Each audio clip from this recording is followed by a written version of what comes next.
Marwadi university మంచి భవిష్యత్తు కోసం తెలుగు విద్యార్థులు ఇష్టపడే యూనివర్సిటీ. కాల్ 9059052378 9059052379. నమస్తే, నేను Kavitha. Welcome to I dream social spotlight with కవిత.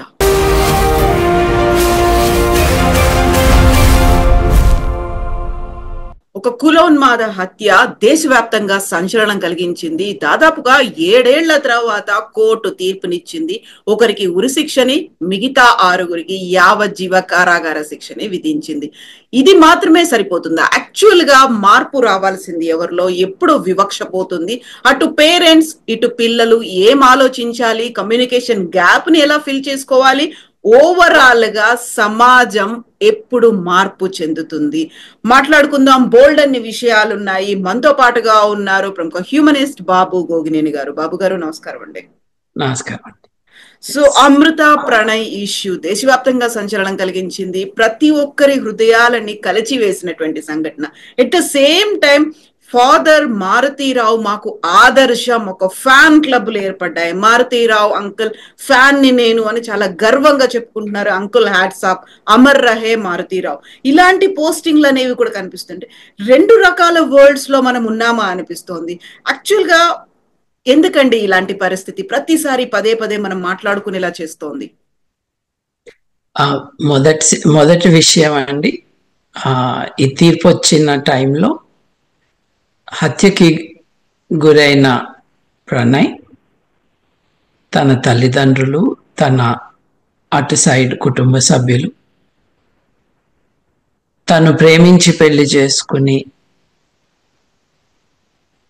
తను వెళ్ళిపోయాక ఒంటరిగా ఉంటూ చాలా కాలం వారిద్దరి బిడ్డని పోషించుకుంటున్న అతని ఫార్మర్ వైఫ్, వారి బిడ్డ, వీరందరినీ మనం ఫస్ట్ తలుచుకోవాలండి. ఎందుకంటే వీరందరూ విక్టిమ్స్. మీరు సోషల్ మీడియా పోస్ట్ గురించి ప్రస్తావిస్తూ కొంతమంది ఎలా రాస్తున్నారో చెప్పారు. ప్రణయ్ తండ్రి ఒక ఇంటర్వ్యూలో తన బాధని చెప్పుకుంటూ ఉంటే ఆ వీడియో కింద నీ కొడుకు వల్ల నీకు కాదు నష్టం జరిగింది, మారుతీరావు గారి కుటుంబానికి అని, హంతకుడిని గారు అని, బాధితుల కుటుంబాన్ని నీవు అని. ఒకసారి గమనించండి వీరు రాసే పద్ధతి.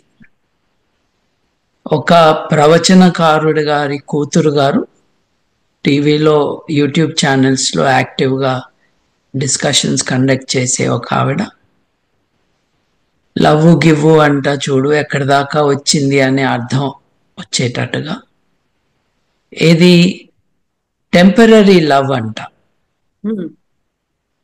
మనం చంపేస్తే టెంపరీయే కదా లవ్. ఎంతమందికి కష్టం తీసుకొచ్చింది అంటే అమృత అనే అమ్మాయే తప్పు చేసింది అని. ఏమి తప్పు చేసింది అని అంటే వీళ్ళందరి దృష్టిలో నిజంగా అమ్మాయి తన చాయిస్ని ఎక్సర్సైజ్ చేసిందని మాత్రమే కాదు, తన కులాన్ని వదిలేసి సమాజంలో తక్కువ కులం అనుకునే వ్యక్తిని పెళ్లి చేసుకుంది అన్నదే వీళ్ళ కోపం, అక్కసు, ద్వేషం. వీళ్ళందరూ కులోన్మాదులు. ఆ మాట చెప్పలేరు కాబట్టి ఓపెన్ గా చెప్తే, ముఖ్యంగా ప్రణయ్ అనే వ్యక్తి మాల కుటుంబానికి చెందినవాడు కాబట్టి రేపు ఎస్సీ ఎస్టీ అట్రాసిటీస్ కేసు వస్తుందేమో అని భయమేసి అమృత మీద దాడి చేస్తాడు. చూడండి, నువ్వు చేసిన తప్పు కారణంగా అతను చనిపోయాడు, అతని తల్లిదండ్రులకి బిడ్డ లేకుండా పోయింది పరిస్థితి, నీకు భర్త లేకుండా అయింది, నీ నుదుటి బొట్టు చెరిగిపోయింది, నీ తల్లికి కూడా అదే, నీ తల్లికి కూడా అదే అయింది, ఆ బాబుకి తండ్రి లేకుండా. అంటే ఈ అమ్మాయి బాధితురాలా? ఈ అమ్మాయి ఇదంతా చేసిందా పాపం?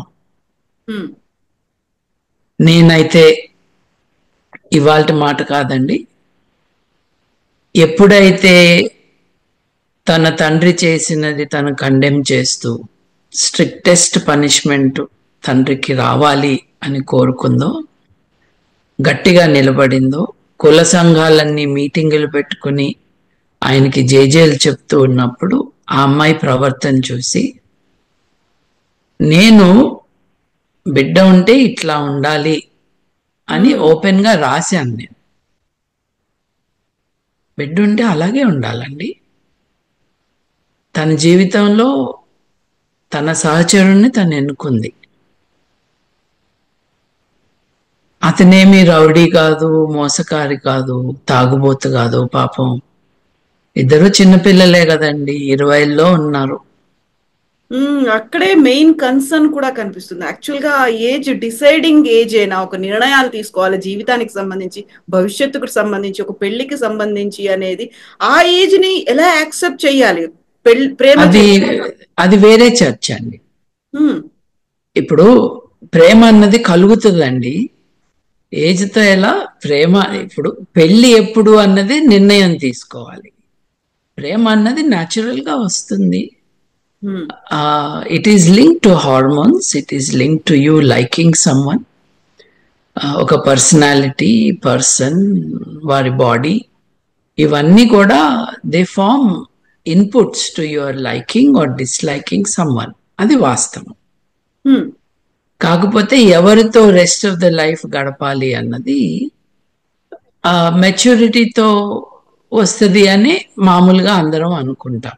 అవును. కానీ ప్రధానమంత్రి, రాష్ట్రపతి ఎవరు ఉండాలి అని నిర్ణయించే ఎలక్షన్లలో ఓటు వేయటానికి వచ్చే ఏజ్ తర్వాతనే కదా పెళ్లికి అర్హత ఏజ్. అంటే దేశానికి నాయకులు ఎవరో నిర్ణయించవచ్చు, కానీ తన జీవిత భాగస్వామిని నిర్ణయించడానికి మాత్రం ఆ ఏజ్ సరిపోదా? తప్పులు జరుగుతాయి, ఒప్పులు జరుగుతాయి. వీళ్ళిద్దరి పెళ్లిలో ఇబ్బంది ఏమొచ్చింది? బయట వాళ్ళు చంపేశారు కదా పాపం. ఆ కుర్రాడిని చంపిన కారణంగా ఆ మ్యారేజ్ అంతమైంది. వాళ్ళిద్దరి మధ్య మనస్పర్ధలు కాదు. ఆమె ఆమె కడుపులో వారి బిడ్డ ప్రాణం పోసుకుని ఉండగా చంపేశారు. సో బాధితులు ఎవరు, బాధితురాలు ఎవరు అన్నది మర్చిపోయి ఈ కులోన్మాదులంతా కూడా కులానికి వ్యతిరేకంగా, కులం యొక్క కట్టుబాట్లకి, ఆ నిచ్చెన మెట్ల సమాజంలో నిచ్చెన ఎక్కటానికి కురవాడు ప్రయత్నం చేశాడు అని ద్వేషంతో మాట్లాడుతున్నారు. అది we have to recognise the larger problem. వాళ్ళు బాగానే ఉన్నారండి, వాళ్ళు చక్కగా ఉన్నారు జంట. వాళ్ళు వీడియోస్ రిలీజ్ చేశారు. ఆ వీడియోస్ చూసి ఆ హంతకుడు తండ్రి కోపం వచ్చిందంట. ఎవరినైతే గారు గారు అని అందరూ సంబోధిస్తున్నారో, ఎవరైతే ఐఎస్ఐ ఏజెంట్లని ఎంగేజ్ చేసి తన అల్లుడిని చంపించాడో, ఎవరైతే సుపారీ కాంట్రాక్ట్ కిల్లింగ్ చేయించాడో అతన్ని గారు అని సంబోధించటం, అతన్ని చనిపోయినప్పుడు, అతను ఆత్మహత్య చేసుకున్నప్పుడు, అంకుల్ మీరు అమర్ రహే, తండ్రి ఎలా ఉండాలో మీరు చూపించారు, మీరు సింహం. ఇది మనకి ఏం చెప్తుందంటే, ఒక alarming snapshot of society మనకిస్తుంది. కొంతమంది చచ్చిపోయాడు కానీ పోతూ పోతూ అమ్మాయిని కూడా చంపేస్తే పోయేది. ఆ టైంలో అండి ప్రణయ్ చనిపోయిన తర్వాత తను క్యారీయింగ్ తన కోసమే హాస్పిటల్కి వెళ్ళారు అనుకున్నప్పుడు కూడా వినిపించినటువంటి ఇంకొక దుర్మార్గమైనటువంటి సజెషన్, వాదన అనుకోవాలో, అబోర్షన్ చేయించుకుంటే అయిపోతుంది కదా. ఆ తండ్రి అడిగింది అదే.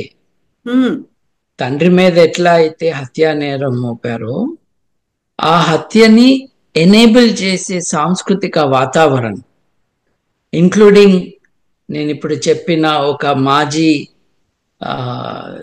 ప్రవచనకారుడి కూతురు దగ్గర నుండి, టీవీ యూట్యూబ్ ఛానల్స్ లో ప్రోగ్రాములు చేసే ఆమె దగ్గర నుండి, ఈ మారుతీరావు ఫ్యాన్స్ అసోసియేషన్ వారు ఎవరైతే ఉన్నారో వారందరిపైన కూడా ఎస్సీ ఎస్టీ అట్రాసిటీస్ కేసు పెట్టాలి, పెట్టచ్చు కూడా.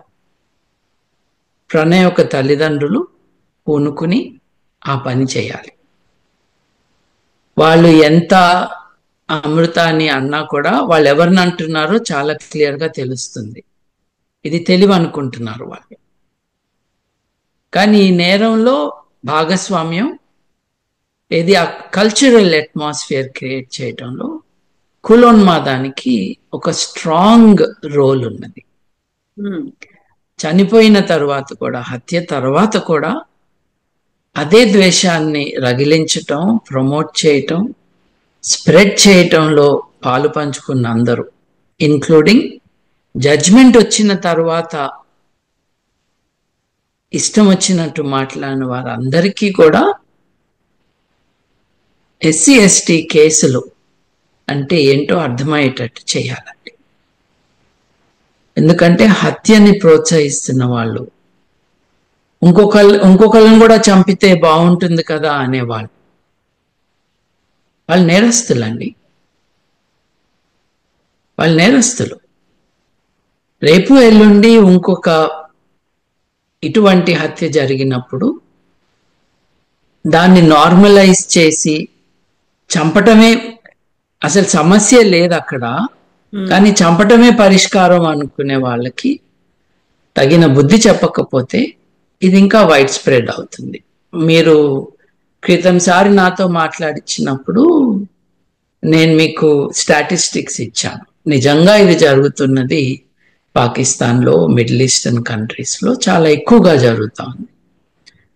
భారతదేశంలో జరగట్లేదని కాదు, కానీ ఎపిడమిక్ ప్రపోర్షన్స్లో లేదు. But it is a matter of time అండి. చంపటం తప్పు కాదు. కులం యొక్క లిమిట్స్, కులం ఇంపోజ్ చేస్తున్న లిమిట్స్ని అతిక్రమించి పెళ్లి చేసుకుంటే వాటిలో ఆ జంటలో లోవర్ కాస్ట్ అని వాళ్ళు అంటున్న వారిని హత్య చేయాలని ఆ భావన, ఆ ఉద్దేశం నార్మలైజ్ చేస్తూ ఉన్నప్పుడు తక్షణం చర్యలు తీసుకోకపోతే ఇది చాలా వైడ్గా యాక్సెప్టబిలిటీ వచ్చే స్టేజ్కి వెళ్తుంది. ఆ తర్వాత ఇటువంటి హత్యలు ఇంకా ఎక్కువ అవుతాయి. ఇప్పుడు ప్రణయ్ హత్య తర్వాత చాలా హత్యలు జరిగినాయి కదా, ఇటీవల కూడా జరిగింది. దేన్నైతే వారు పరువు హత్యలు అంటున్నారు, వాటికి కారణం నేను అనుకోవటం కులానికి వ్యతిరేకంగా ఒకప్పుడు ఉండే ఉద్యమాలు చచ్చుబడిపోవటం. అంతేకాకుండా రాజకీయ నాయకులు ఇప్పుడు కులాలని ప్రమోట్ చేసుకుంటూ కులాలని సామాజిక నేరంగా పరిగణించకుండా అది ఒక సామాజిక వర్గంగా పరిగణిస్తూ వారిని ఓటు బ్యాంక్స్గా మలుచుకుంటున్నారు చూడండి, అది కారణం. దీంట్లో తిలా పాపం తలా పిడికడు అన్నట్టుగా దీంట్లో అందరికీ భాగస్వామ్యం ఉందండి. కులంలోనే పెళ్లిళ్ళు చేసుకోవాలి, అదే పెళ్లి చేసుకునే పద్ధతి, ఇంకో రకంగా చేసుకోకూడదు అని ఒక సోషల్ ఇన్సెస్ట్, సామాజిక శాస్త్రంలో, సోషియాలజీలో దాన్ని సోషల్ ఇన్సెస్ట్ అంటారు. అటువంటిది ప్రమోట్ చేయటం, పిల్లలు ఓటు వేసే హక్కున్న పిల్లలే. దేశంలో రాజకీయ నాయకుల్లో ఎవరు ప్రధానమంత్రినో రాష్ట్రపతినో అయ్యే ఎలక్షన్లలో పాలు పంచుకునే వయసు రీత్యా అర్హత పొందిన వారే. తమ జీవిత భాగస్వామిని ఎంచుకోనివ్వకపోవటం అన్నది వారి ప్రాథమిక హక్కులకే భంగం కలిగించేది. నేను క్రితంసారి మీకు ఇంటర్వ్యూలో సుప్రీంకోర్టు జడ్జిలు ఎటువంటి తీర్పుని వెలువడించారో కూడా చెప్పాను. నేను రేరెస్ట్ ఆఫ్ రేర్ కేసెస్గా ప్రతి so called honour killing, there is no honour in killing, but ప్రతి పరువు హత్యలో భాగస్వామ్యం ఉన్న వారందరికీ కూడా మరణశిక్షనే విధించాలి అని భారతదేశ సుప్రీంకోర్టు జడ్జిమెంట్. వాటన్నిటినీ ధిక్కరిస్తూ ఇవాళ ఇష్టం వచ్చినట్టు మాట్లాడుతున్న వాళ్ళని కంటెంప్ట్ ఆఫ్ కోర్టు కింద కూడా వాళ్ళని అదుపులోకి తీసుకోవాలి. హత్య ఆల్ రైట్ అంటము, హత్య కాకపోతే ఇంకేం చేస్తారు అనుకుంటున్నావు అని అడగటము, ధైర్యంగా సొంత పేర్లతో రాయటము, ఇది అనానిమస్ గా కాదు, దొంగ ఐడెంటిటీస్ కాదు. It is giving us a snapshot of a society which is rapidly going downhill. దీన్ని ఆపాలండి, దీన్ని గట్టిగా ఆపాలి. దానికి ఉద్యమించటానికి సమాజం పట్ల ఒక దృక్పథం ఉన్న ఆధునికులు చర్యలు తీసుకోవాలి. సో ఇక్కడ కేవలం కులం మాత్రమే కాకుండా ఆర్థికంగా రిచ్ గా వాళ్ళు ఉన్నారు, అలాంటి వాళ్ళని కావాలని వీళ్ళు పడేస్తున్నారు. రైస్ బ్యాగ్ల కోసం మతం మార్చుకున్నటువంటి వాళ్ళు చేస్తున్నటువంటి చర్యలు ఇవన్నీ కూడా సోషల్ మీడియాలో హత్య జరిగిన దగ్గర నుంచి నిన్న తీర్పు వచ్చిన తర్వాత కూడా సోషల్ మీడియాలో వచ్చినటువంటి జడ్జిమెంట్లు ఎలా చూడొచ్చు అంటారు దీన్ని? అంటే ఇది ప్రతిదీ కేస్ బై కేస్ చూడాలి. తర్వాత ఈ జనరల్ డిఫమేషన్, ఎవరైతే మతం మార్చుకుంటే అది రైస్ బ్యాగుల కోసం మార్చుకున్నారని ఒక జనరల్ డిఫమేషన్ చేస్తున్నారు చూడండి, దాన్ని అడ్రస్ చేసే ముందు కేస్ బై కేస్ కూడా మనం చూడాలి. ప్రణయ్ తల్లిదండ్రులు వారి వేష భాషలు గమనిస్తే ఓ బస్తాను 2 బస్తాల బియ్యం కోసం వాళ్ళు మారిన వాళ్ళుగా కనిపిస్తున్నారా? వాళ్ళ మతం ఏంటో నాకు తెలీదు, కానీ మారి ఉంటే దానికోసం మారి ఉంటారా? లేదు మీరు ఊరు బయట పడేస్తే మీరు ఊళ్ళోకి రావద్దు అని అంటే కొన్ని వందల సంవత్సరాల పాటు మీ నీడ కూడా మా ఇళ్ల పైన పడకూడదు అని అంటే మీరు మా ఇంక చూడకూడదు, మా కంచంలో మీరు తినకూడదు, మేము వాడే గ్లాసును మీరు ముట్టుకోకూడదు. 2 గ్లాసుల సిస్టమ్ తెలంగాణలో ఉంది. మీరు రోడ్ సైడ్ పూరి గుడిసెలో నడుపుతున్న హోటళ్లలో మీరు అణగదొక్కబడిన కులాలు, మాలా మాదిగా ఎస్సీ ఎస్టీకి చెందిన వారు చాయ్నో కాఫీనో తెచ్చుకోవాలి అని అంటే అక్కడ డబ్బులు అక్కడ పెట్టాలి. మీరు ఇచ్చిన డబ్బులు వాళ్ళు ముట్టుకోరు, మీరు అక్కడ టేబుల్ మీద పెట్టాలి. చూరులో ఒక గుంజ పైన ఉన్న గ్లాసు తెచ్చుకోవాలి, ఆ గ్లాసులో పైనుంచి పోస్తారు, తాగేసి గ్లాస్ కడిగేసి మళ్ళీ పైన పెట్టేసి చూరులో వెళ్ళాలి. మీరు నువ్వు ఇదంతా చేసి రైస్ బ్యాగ్ అంటావేంటి? కనీసం రైస్ బ్యాగ్ కోసం మారారు అని అనుకుందాం. రైస్ బ్యాగ్ కోసం ఎవరు మారుతారండి? ఆకలితో ఉన్న వాళ్ళు మారుతారు. రైస్ బ్యాగ్ అంటే ఏంటి? లగ్జరీ ఐటమా? రైస్ అండి, మీరు కడుపుకు అన్నం తింటుంటే మీకు తెలుస్తుంది కదా. ఆకలితో ఉన్న వాళ్ళకి తినటానికి ఏదో ఇచ్చుంటారు. ఎందుకు నువ్వు ఇవ్వలేదు? అది నువ్వు వాళ్ళకు అందుబాటులో లేకుండా ఒక సామాజిక వ్యవస్థని క్రియేట్ చేసి వాళ్ళని ఊరు బయట వెలివేసి పెట్టావు కాబట్టి. అప్పుడు అది తప్పంటే ఎలా అండి? నిజంగా అది జరిగి ఉంటే, లేదు అది జరుగుతున్న ఏ ఎగ్జాంపుల్ తీసుకున్నా వివక్షని, ఇది ఎక్స్ట్రీమ్ వివక్షని ఇంప్లిమెంట్ చేస్తూ ఊళ్ళో ఎవరితోనూ ఉండకుండా చేసి ఊరు బయటకి తరిమేసిన వాళ్ళు మతం మారితే, నువ్వు మనిషివే కాదు అని వెలివేసిన వ్యక్తి మతం మారితే నీకెందుకు బాధ కలుగుతుంది? అసలు నువ్వు నా వాడు కాదనే కదా నువ్వు వెలివేసింది. తర్వాత పంపటం ఏంటి? ఇది మొదటిది. మీరు రెండోది డబ్బు కోసం చేశారు. దేశవ్యాప్తంగా లవ్ జిహాద్ అని, లేకపోతే డబ్బు కోసం పెళ్లిళ్ళు చేసుకుంటున్నారని చెప్తున్నారండి. ఒక విషయం, భారతదేశం అంతా ఉన్న ఒక సామాజిక రుగ్మత కట్నం తీసుకోవటం కదండి. అగ్రవర్ణాలలో లేదా, అంటే అగ్రవర్ణాలని వారు అంటున్న డామినెంట్ కాస్ట్ లో కట్నం లేదా? డబ్బు కోసం కాదు, మీరు మీ మగపిల్లల్ని అప్పటిదాకా మీ పిల్లలు చూడని యువతులకిచ్చి పెళ్లి చేయాలని వ్యాపార లావాదేవీలాగా కట్నం గురించి మాట్లాడుకుని పెళ్లి చేస్తున్నారే, మీరెలా అంటారండి డబ్బు కోసం చేసుకుంటున్నారు అని? రెండో విషయం, డబ్బు కోసం చేసుకుని ఉంటే ప్రణయ్ అనే ఆయన ఈ అమ్మాయిని తీసుకుని రిలేటివ్లీ పువర్ హౌస్ లో ఎందుకుంటాడు? డబ్బే ముఖ్యం అనుకుంటే ఈ పాప ఎందుకు ఇల్లు వదిలేసి వెళ్ళిపోయింది? ఆ అబ్బాయితో ఉండటానికి, ఆ అబ్బాయి తల్లిదండ్రులతో ఉండటానికి. ఇక్కడ డబ్బు ఎక్కడొచ్చిందండి?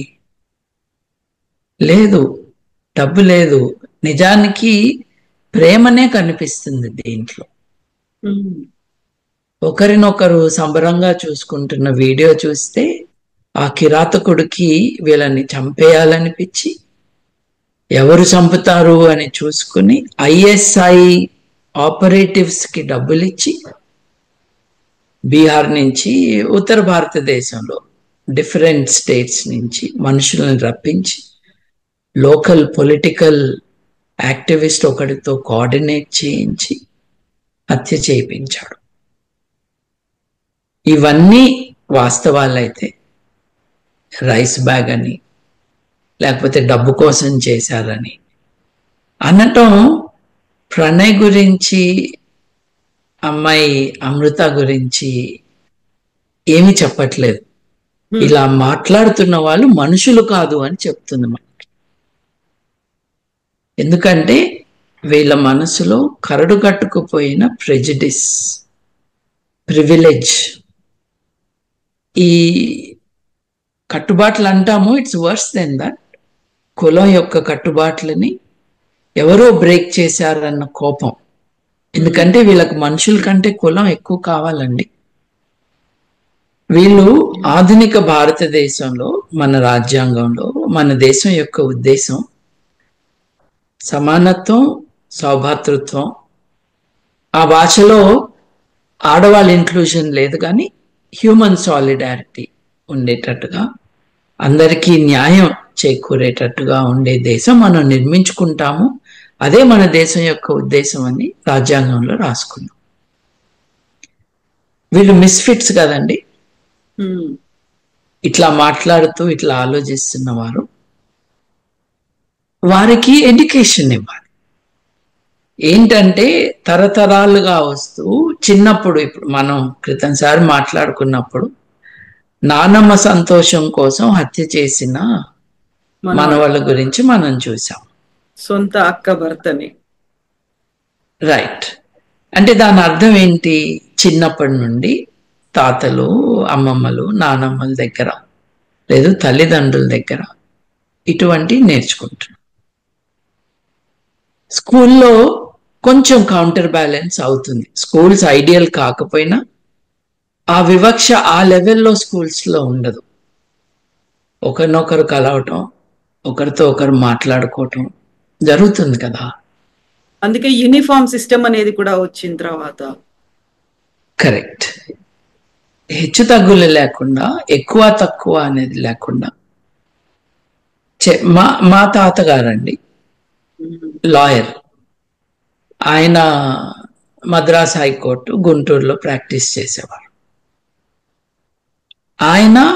ఆయన కొలీగ్స్ భారతదేశ స్వాతంత్రానికి ముందు స్కూల్ పెట్టి స్కూల్లో అన్ని కులాల వారిని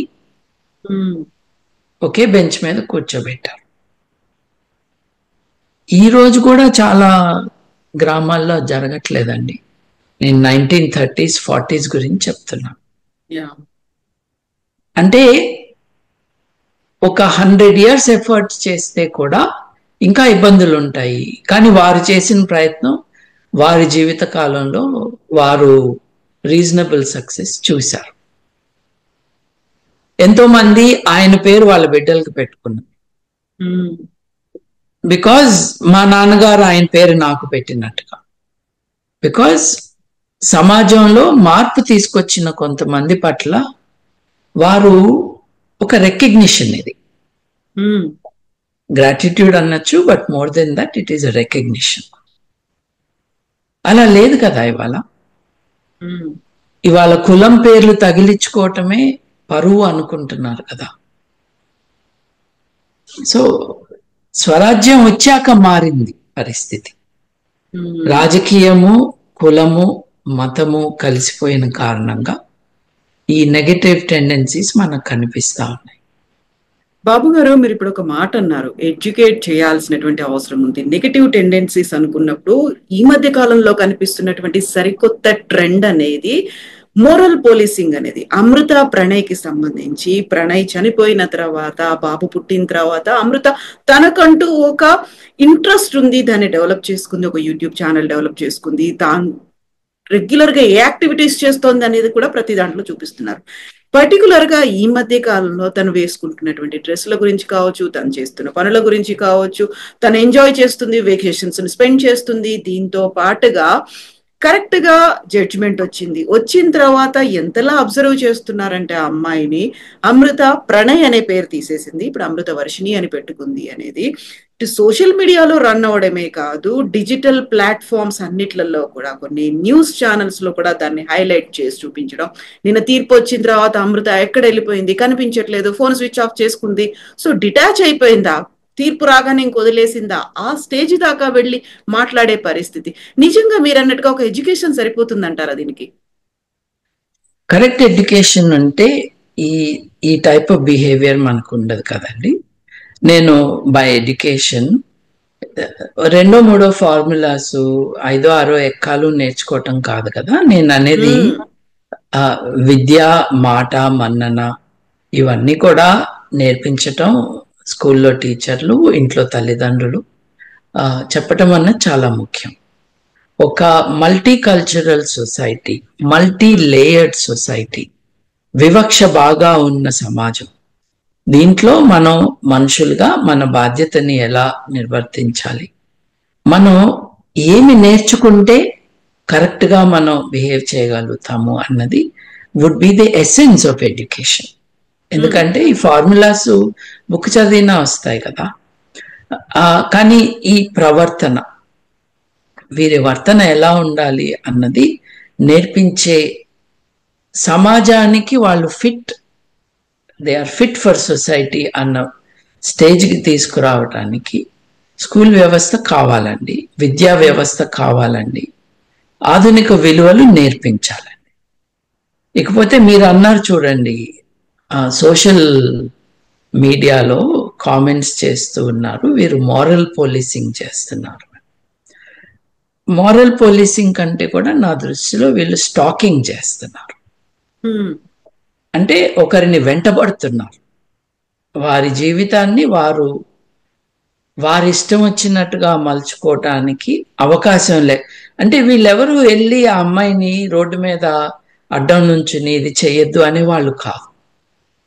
కానీ ఆధునిక సమాజంలో మన లైఫ్స్ ఏమిటి అనంటే they are partly real, they are partly virtual. ఇప్పుడు ఫోన్లోనే ప్రపంచం అంతా అందరి చేతిలోకి అందుబాటులోకి వచ్చిందండి.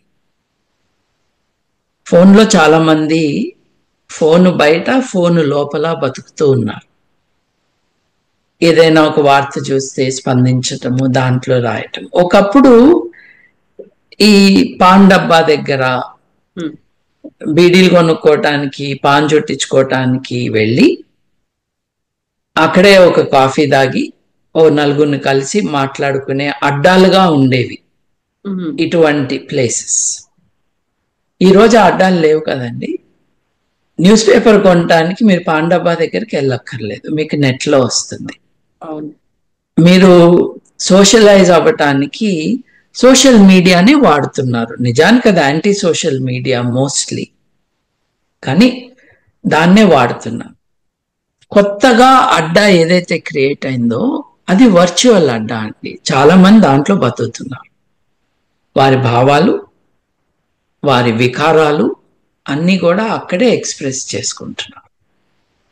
ఇప్పుడు సైబర్ చట్టం ఎందుకు ఉంది అని అంటే, దాంట్లో వీళ్ళు కాంట్రిబ్యూట్ చేస్తూ సమాజంలో అలజడి తీసుకురావటానికి, నేర ప్రవృత్తిని ముందుకు తీసుకువెళ్ళటానికి రిజల్ట్స్ గా కనిపిస్తున్నాయి. కాబట్టి that needs to be curtailed or punished. So మీరు అన్నారు కదా, ఈ అమ్మాయి తన బిడ్డతో ఆడుకుంటుంది, చూడు చూడు బొట్టు పెట్టుకుంది, విధవ కదా, చూడు నవ్వుతుంది, ఇంకా ఏడవాలి కదా అని మాట్లాడే ఈ పర్వర్జన్ ఏదైతే ఉందో, ఈ మానసిక రోగులు ఎవరైతే ఉన్నారో వాళ్ళందరినీ మనం కంట్రోల్ చేయలేమండి. రెండోది, ఐ హోప్ అమృత అవన్నీ చూడరు అని. ఇప్పుడు ఆకతాయిలు, మానసిక రోగులు, ఇష్టం వచ్చినట్టు మాట్లాడేవారు, వీరందరూ తమ పైత్యాన్ని బయట పెట్టుకుంటుండంటే నా గురించి వేరే వారు ఏమనుకుంటున్నారు అన్న కుతూహలం లేదు, సంబరం విక్టిమ్స్కి ఉండదు కదండి. పాపం ఆవిడ విక్టిమ్ దీని అంతటికి. ఇప్పుడు నా పర్సనల్ హ్యాబిట్ అండి, నేను టీవీలో మాట్లాడినా, ఇట్లా డిస్కషన్లో పాల్గొన్నా, ఆ డిస్కషన్ కింద కామెంట్స్ వచ్చేవి నేను చాలా చాలా రేర్గా చూస్తాను. నాకు అవసరం లేదు. ఎందుకు అవసరం లేదనంటే, నాతో చర్చ చేసే వాళ్ళు స్టూడియోలో నాతో మాట్లాడారు కదా, లేదు ఒక యాంకర్ గారు నాతో మాట్లాడించారు కదా, నా సంభాషణ అక్కడే. దాని కింద బూతులు తిట్టడానికో లేకపోతే వన్ లైన్లో నువ్వు తప్పు చెప్తున్నావనో నువ్వు ఒప్పు చెబుతున్నావనో వచ్చిన వారు ఆ సంభాషణలో భాగం కాదు. నేను రాజకీయ పార్టీ నడపట్లేదు కదా, నా వెనక ఎంతమంది ఉన్నారో నాకు అవసరం లేదు. నా భావం నేను చెప్తున్నాను అంతే. బాబు గారు, ఇక్కడ ఇంకొక అబ్జర్వేషన్, ఇప్పుడు నడుస్తున్నటువంటి ఒక ట్రెండ్ అని కనుక చూసినట్టయితే, నిన్న తీర్పు వచ్చిన తర్వాత ఒక 6 కుటుంబాల లెక్క చెప్తున్నారు. అక్కడ అమృత, ప్రణయ్ వాళ్ళ ఫ్యామిలీ చెప్తున్నారు, మారుతీరావు గారు ఆత్మహత్య అంటే మొత్తంగా 8-9 ఫ్యామిలీలు ఎఫెక్ట్ అయ్యేలా చేసింది అనేది ఒక రకంగా ఆమెను తిట్టడమే కాదు, శాపాలు పెడుతున్నటువంటి పరిస్థితి కనిపించింది. నిన్నది కోర్టు ఆవరణలో చూసాం. At the same time Maruthi Rao పెంపకానికి సంబంధించో లేకుంటే మారుతీరావుని ఒక తండ్రిగా ఆయన సరైన నిర్ణయమే తీసుకున్నాడు అనేటువంటి వాదనలు, ఈ 2 రకాల యాంగిల్స్ ని ఎలా చూడొచ్చు అంటారు? ఎలా అండి, మన క్రిమినల్ లా చట్టం నేరాలని నిర్ణయించే క్రిమినల్ లా ఏదైతే ఉందో దాని ఆధారంగానే చూడాలి ఇవి. ఇప్పుడు నేరాన్ని ప్రోత్సహిస్తూ బాధితులనే దాడి చేస్తూ ఉన్న వారిని క్షమించకూడదు. 6 కుటుంబాలు 9 కుటుంబాలు, నువ్వు హత్య చేయకపోతే అసలు ఎవరికి ఏమీ అయ్యేది కాదు కదా. నువ్వు హత్య చేయిస్తే అది ₹1,00,00,000 ఇచ్చి, లేదు ₹1,00,00,000కి బేరం మాట్లాడుకుని నువ్వు చేసిన కారణంగా కదా ఇదంతా అయింది. ఇప్పుడు ఆత్మహత్య చేసుకున్నా, బతికి ఉన్నా ఆ హత్యకి కారకులు ఎవరు, దాని ఇన్స్టిగేటర్స్ ఎవరు, దాని ఫైనాన్సియర్ ఎవరు, కాంట్రాక్ట్ కిల్లర్స్ ని తీసుకొచ్చింది ఎవరు, ఆ వ్యక్తిని కదా మీరు ఐడెంటిఫై చేసి దీని అంతటికీ కారణం ఆ వ్యక్తి అని అనాల్సింది. ఇప్పుడు నువ్వు ఆత్మహత్య చేసుకున్నావు, నీ భార్య నుదుటి మీద బొట్టు చెరిగిపోయింది, దానికి కారణం నీ కూతురు. నువ్వు ఆత్మహత్య చేసుకోకపోతే నీ భార్య విధవరాలు అయ్యేది కాదు. నువ్వు హత్య చేయించకపోతే నీ కూతురు విధవరాలు అయ్యేది కాదు. నీ మనవడు తండ్రి లేకుండా ఉండేవాడు కాదు. నువ్వు ఎవరిని చంపావో ఆ కుటుంబంలో ఆ అబ్బాయి తల్లిదండ్రులకి జీవితకాల క్షోభ ఉండకుండా ఉండేది. ఇది కదా మాట్లాడాల్సింది. ఆదర్శవంతమైనటువంటి తండ్రి మారుతీరావు, ఈ స్టేట్మెంట్స్ ఎట్లా చూస్తారు మీరు? ఏం చెప్తారు? ఎట్లా మారుతీరావు రోగినో దీన్ని సపోర్ట్ చేసే వాళ్ళు కూడా మానసిక రోగులే. అతను పెద్ద నేరస్తుడైతే వీళ్ళు చిన్న నేరస్తుడు. ఎందుకంటే వీళ్ళు ఎవరికి ఫైనాన్స్ చేయలేదు, కత్తి చేతిలో పట్టుకోలేదు. అతను చేతికి రక్తం అంటకుండా డబ్బులున్నాయి కాబట్టి ఎవరికో డబ్బులు ఇచ్చి చేయించాడు. దారుణమైన నేరం చేయించాడు. ఎటువంటి నేరం అంటే మరణశిక్ష విధించింది కోర్టు ఈ దేశ చట్ట ప్రకారం. అంతటి నేరం చేశాడు.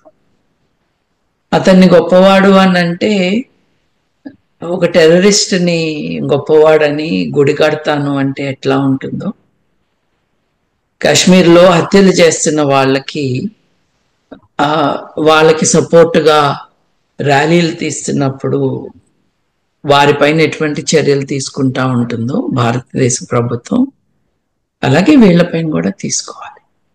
పిల్ల ప్రేమ కథ అనుకున్నప్పుడు అమృత ప్రణయ్లది, అక్కడ తండ్రి ప్రేమను కూడా చూడాల్సినటువంటి అవసరం ఉంది కదా. చిన్నప్పటి నుంచి పెంచారు, పెద్ద చేశారు, వాళ్ళకి కావలసినవన్నీ చేశారు, వాళ్ళ మీదే ఆశలు పెట్టుకున్నారు, భవిష్యత్ అంతా వాళ్లే అనుకున్నారు.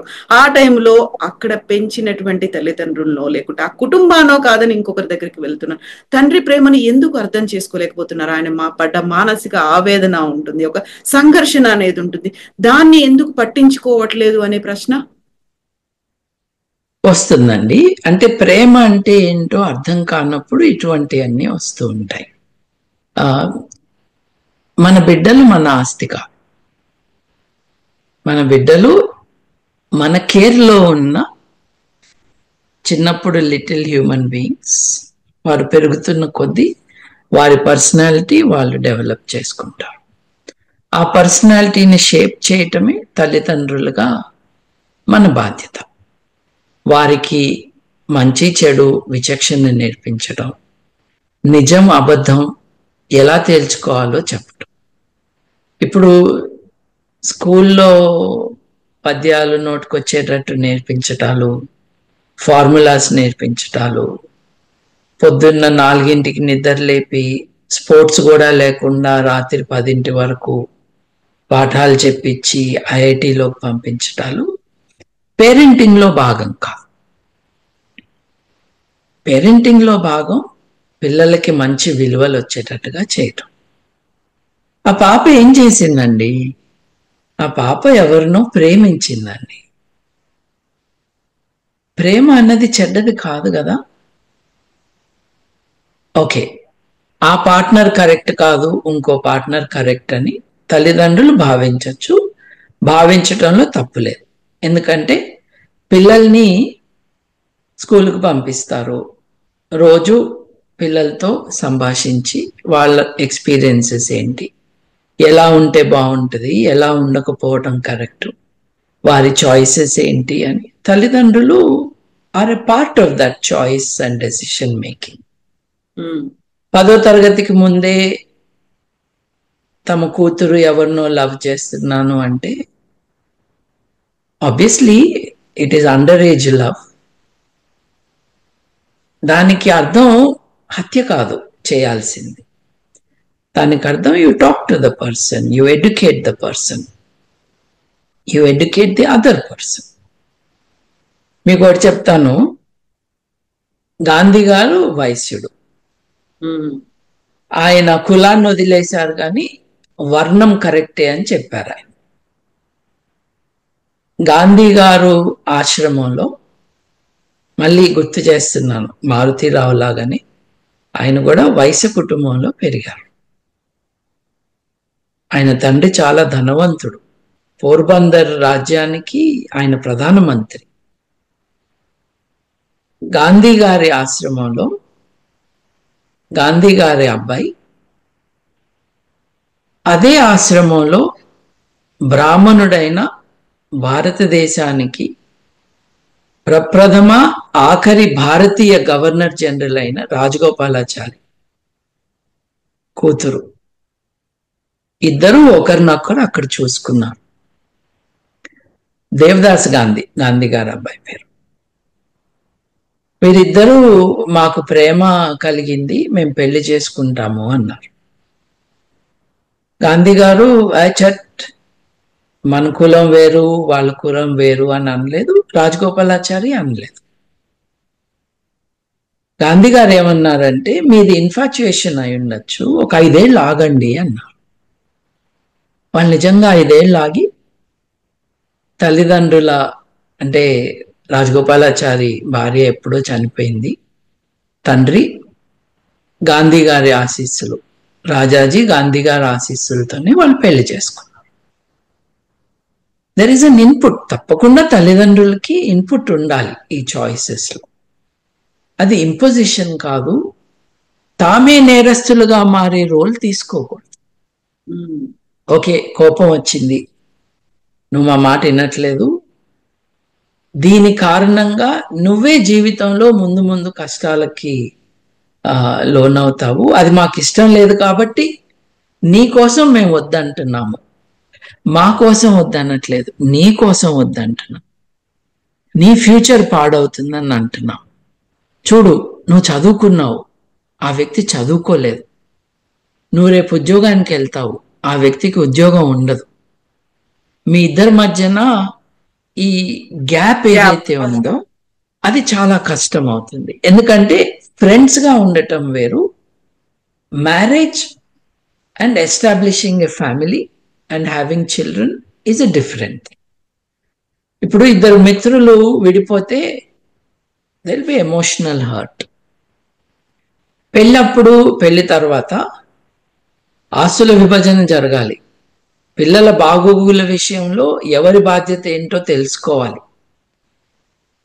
అంటే మ్యారేజ్ అన్న ఇన్స్టిట్యూషన్ లోకి మీరు ఎంటర్ అవుతున్నప్పుడు not only love but other things also come in.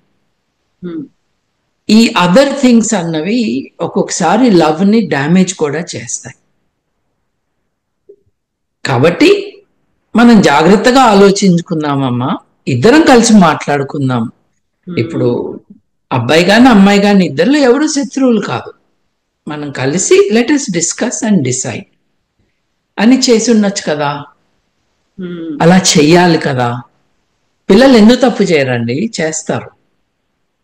మీరేం చేశారు, మీ పిల్లలకి జ్ఞానం రావాలి, విచక్షణ రావాలి అని పెంచి స్కూలుకు పంపించి విద్య నేర్పించి సమాజం కోసం రెడీ చేశారు. ఆ నేర్చుకున్న రిలేటివ్ మెచ్యూరిటీతోనే వారు ఒక నిర్ణయం తీసుకుంటున్నారు. అది తప్పు కాకుండా చూసే బాధ్యత తల్లిదండ్రులకు ఉంటుంది. అని హత్యలు చేసే వరకు, లేకపోతే వెలివేయటం వరకు, అసలు నీకు ఆస్తినే ఇవ్వం పో అని పనిష్ చేస్తామనే వరకు రావటం అన్నది ఆశ్చర్యం. ఇప్పుడు ప్రేమ లేని కారణంగా పిల్లల్ని కంట్రోల్ చేస్తున్నా. ప్రేమ ఉన్న వాళ్ళు తమ బిడ్డల్ని అపురూపంగా చూసుకుంటారు, తప్పులు చేయకుండా హెల్ప్ చేసే ప్రయత్నం చేస్తారు. ప్రేమ అంటే అదే కదా, ఒక బాధ్యత.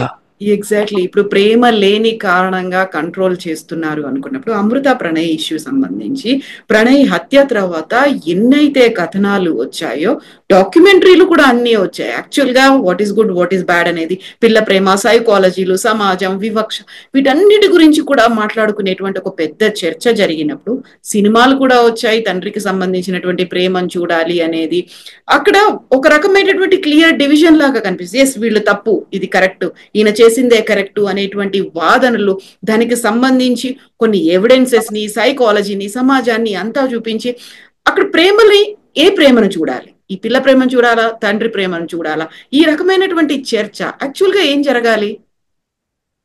ప్రాబ్లం ఎక్కడ వచ్చిందంటే అండి, దాన్ని ప్రేమ అనటంలో వచ్చింది ప్రాబ్లం. ఇప్పుడు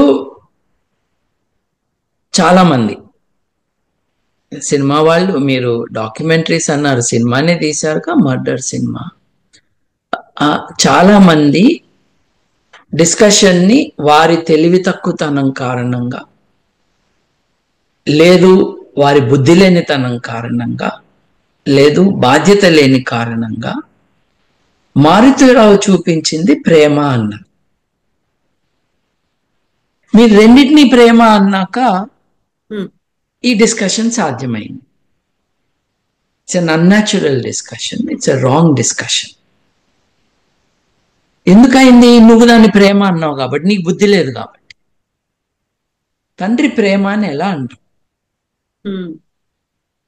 నీ కూతురికి భర్త లేకుండా చేశావు, rarest of rare crimes commit చేయటానికి ఫైనాన్స్ చేశావు, ఫైనల్ గా నీ భార్యకి భర్త లేకుండా నువ్వు చచ్చిపోయావు. ఇది ప్రేమనా? ఇది ప్రేమ అన్న వాళ్ళ ఇళ్లలో ఎలా బతుకుతున్నారు మగవాళ్ళు, ఆడవాళ్ళు, పిల్లలు అని ఒకసారి చూసుకుంటే ఈ రోగుల నుండి వాళ్ళకి రక్షణ కల్పించాలి. ఇది ఎలా ప్రేమ? కసబ్ భారతదేశం మీద ప్రేమతో దాడి చేశాడండి. ఇంగ్లీష్ వాళ్ళు భారతదేశం మీదకి వచ్చింది ప్రేమతోనండి. ఔరంగజేబు దక్కన్ మీదకి వచ్చింది దక్కన్ మీద ప్రేమతోనండి. నేరానికి మీరు ఒక పూత పూసి మీ సినిమా కోసమో మీ నాన్సెన్స్ చెప్పటానికో, లేకపోతే ఒక అణగదొక్కబడిన కులం వాడు వచ్చి మేము పై కులాలంటున్న వాళ్ళని పెళ్లి చేసుకున్నాడన్న కోపం రగిలిపోతూ ఉన్న కారణంగా ఇలా మాట్లాడుతున్నా. డెఫినెట్లీ అది ఉందండి. ఇది కుల హత్య, కుల అహంకార హత్య. అది కనపడకుండా చేయటానికి ఇవన్నీ మాట్లాడారు. చూడండి, కోవిడ్ టైంలో చిలిపిగా ఇదొక వ్యాక్సిన్ డిస్కషన్ అని, ఆడెవడో కెమికల్ ఇంజనీర్ అని, ఈ కొబ్బరి నూనె అమ్ముకునే వాడిని ఒకరిని తీసుకొచ్చి డిస్కషన్ని ఇంకొక డైరెక్షన్లోకి మలచడానికి చాలా మంది ఇర్రెస్పాన్సిబుల్ గా బిహేవ్ చేశారు విత్ నో కాన్సిక్వెన్సెస్. పచ్చడి అమ్ముకునే వాడికి 100 కోట్ల రూపాయల ఆదాయం వచ్చేటట్టు చేశారు రాజకీయ నాయకులు. అంటే ఒక ఉపద్రవంలో చేపలు పట్టడానికి దిగుతున్నారు వీళ్ళు. దీంతో నేను ఏదో ఒకటి చేయొచ్చు అని. వాళ్ళు దీన్ని ప్రేమ అంటుంటే మనం దాని గురించి చర్చ ఏంటండి? ఎలా ప్రేమ? ప్రేమ అంటే ఏంటి? నీ పిల్లల్ని నువ్వు ఆస్తి అనుకోవటం ప్రేమనా? నీ పిల్లల్ని కాపాడటం ప్రేమనా? కాపాడటం అంటే బంధించటం కాదు. వారితో మాట్లాడి వారికి నేర్పించి, ఒక్కోసారి ఇన్ని చేసినా కూడా పిల్లలు. అండ్ ఇంకొకటి, మీరు చట్టంతో వాదించట్లేదుగా, మీరు టీవీ ఛానల్లో మాట్లాడుకుంటున్నారు. చట్టం చాలా క్లియర్గా ఉంది కదా, సుప్రీంకోర్టు జడ్జిమెంట్ చాలా క్లియర్గా ఉంది కదా. నువ్వు చేసిన పరువు హత్య రేరెస్ట్ ఆఫ్ రేర్ క్రైమ్స్, దీనికి మ్యాండేటరీ డెత్ పెనల్టీ ఉండాలి అని జస్టిస్ మార్కండే కట్జు గారు చెప్పారు. చెప్పడం అంటే తీర్పు ఇచ్చారు. తీర్పు ఇవ్వటమే కాదు, ప్రతి ప్రతి డీజీపీకి, ప్రతి పోలీస్ స్టేషన్కి, ప్రతి కోర్టుకి ఆర్డర్ వెళ్ళాలి అని తీర్పులో భాగంగా ఇచ్చారు. అంటే ఈ దేశంలో సుప్రీంకోర్టు ఆజ్ఞలు, తీర్పులు కూడా చట్టమే. చట్టమే. హత్య నేరం. హత్య చేసిన వాడికి ప్రేమ ఉందంటావేంటి? బుద్ధి లేనోడా? అవన్నీ కూడా మోసుకెళ్తూ సినిమాల కోసం వాడుకునేవారు ఒక సామాజిక నేరంలో భాగస్తులు.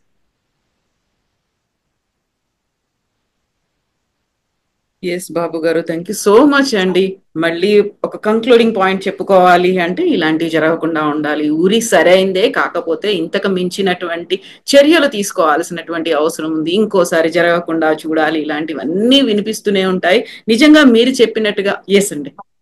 ఒక విషయం అండి, నేను మానవవాదిని. నేను మానవ హక్కుల గురించి ఆలోచన అందరము చేయాలి అనేవాడు. ఆధునిక పద్ధతులలోనే శిక్షలు ఉండాలి అని నమ్మేవాడు. ప్రపంచంలో మెజారిటీ దేశాల్లో ఇవాళ మరణ శిక్ష అమలులో లేదు. పుస్తకంలో ఉన్నా కూడా, శిక్షా స్మృతుల్లో ఉన్నా కూడా అమలు జరగటం దాదాపుగా ఆగిపోయింది. మరణశిక్ష గురించి కూడా ఆలోచించాలి. శిక్ష పడాలన్న దాంట్లో ఎటువంటి అనుమానం లేదు. అత్యంత కఠినమైన శిక్ష పడాలన్న దాంట్లో కూడా అనుమానం లేదు. లైఫ్ సెంటెన్స్ మీన్స్ లైఫ్ అని ఇప్పుడు కాస్త గట్టిగా మాట్లాడుతూ ఉన్నారు. కొన్ని సెంటెన్సెస్ కి డెత్ పెనాల్టీ మ్యాండేటరీగా ఇవ్వాలి అని అంటున్నారు. ఎందుకు ఇవ్వాలి? అది రివెంజ్ కోసమా, సంస్కరణ కోసమా, సమాజంలో బాధితుల్ని రక్షించటం కోసమా, వారికి న్యాయం చేయటం కోసమా, ముందు ముందు ఇటువంటి నేరాలు జరగకుండా ఉండటానికి విధిస్తున్న శిక్షల అన్న విషయంలో మళ్ళీ ఒక మోడర్న్ డిస్కషన్, డిబేటు ఉండటం అవసరం అని భావించే వాళ్ళల్లో నేను ఒక.